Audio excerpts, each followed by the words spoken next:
photographing Lionel trains with the Nikon Z8, the 135 1.8 Plena, and the 50mm 1.4 Nikkor Z. Ever since I got the Plena and the 51.4, I've been photographing everything with them. So why not Lionel trains? Now my brother-in-law has an amazing layout of Lionel trains. So I gave it a shot with the Plena and the 51.4. So here's a shot with the Plena at 1.8. And of course the focus is very narrow on this. You have a very shallow depth of field, but I kind of like it with this image. And here's another one. The only thing really sharp is the 746 on the front of this engine. And I love this lens, and I've used it for everything. Of course, it's primarily a portrait lens, but I've used it for street photography, flowers, and a bunch of other things, and even a basketball game recently, a high school basketball game. And I'll be publishing a video on that in the next few weeks. But these trains are just amazing, and I think the Plena does a decent job with it at 1.8. But then I also did some shots, and these here are at 2.2. I stopped it down a little bit to get, a tiny bit more depth of field. And when I do a shoot like this, I usually like to have a plan, but this was kind of a last minute thing, and I really didn't think about it too much. I just knew that I wanted to shoot with the 135 1.8 and the 51.4. And I brought a tripod with me, but I never used it. I was primarily shooting at an ISO of 1000 for these images at 1.8 and at 2.2, and got a lot of detail shots. And then I decided, well, I want to shoot some overall stuff, so that's when I switched to the 50 and shot the 50 at f4 and at 5.6, as you can see here. And I just wanted to show what he did. I mean, he spent a lot of time putting this all together, has accumulated these trains over a period of years, and has all the buildings and the cars and the figures. It's really amazing. Now here we have Independence Hall in Philadelphia, and that's towards the center of the frame there, and all the cars, and there's lights in most of these trains and in these buildings, as you can see.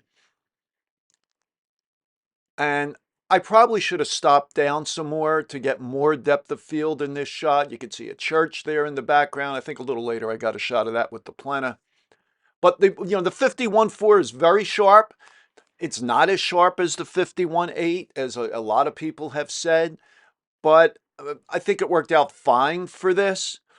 It's more of a character lens. But here we have the 1.8 Plena again. And my focus was on the two conductors in the train and through the window. And now we're going to zoom into that just to see the extreme detail with this lens, that with the naked eye, I didn't even notice these two figures of this gentleman inside this train. Now here we are again at 1.8, and this is one of the shots I really like. The only thing really sharp is the light on the front of this engine. And I think the very shallow depth of field here, the soft focus going out, almost gives the impression of movement on the train. And these were all stationary at this point. And then I had him start the trains up again, and I upped my ISO to 3200, and this one is at f4. Again, these were all handheld. And this was my favorite train in the bunch, the Santa Fe. And the focus here was on the 200, the number on the left side of the train that we could see. And I went to continuous focus and captured the trains as they were going around the track. And this is another at f4, this Baltimore, Ohio. And now this trolley here, I was at f4.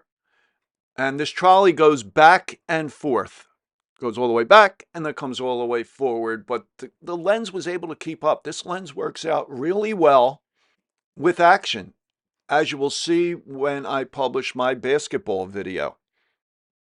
Now this is another one of the engines that I really like. This focus again was just on the front of the engine. And again, here's my favorite of all the trains.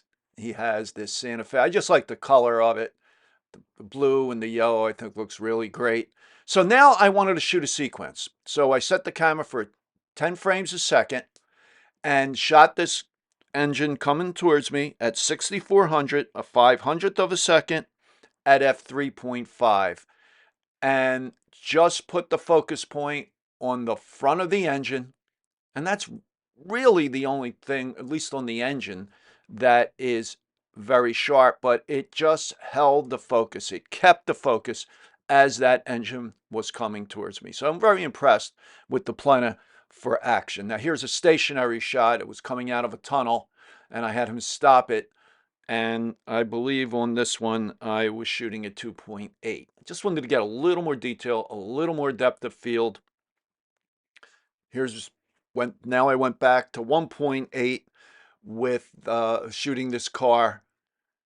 And there's lights in these little houses. A lot of wiring involved in this. Underneath this platform, there's a ton of wiring. Takes a lot of patience to do something like this. I don't think I have that much patience.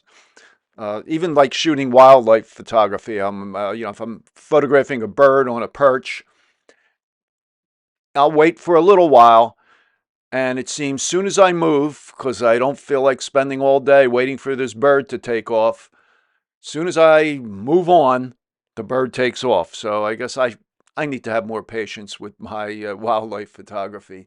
But on this one here, the focus was on that loading zone sign to the right of that column.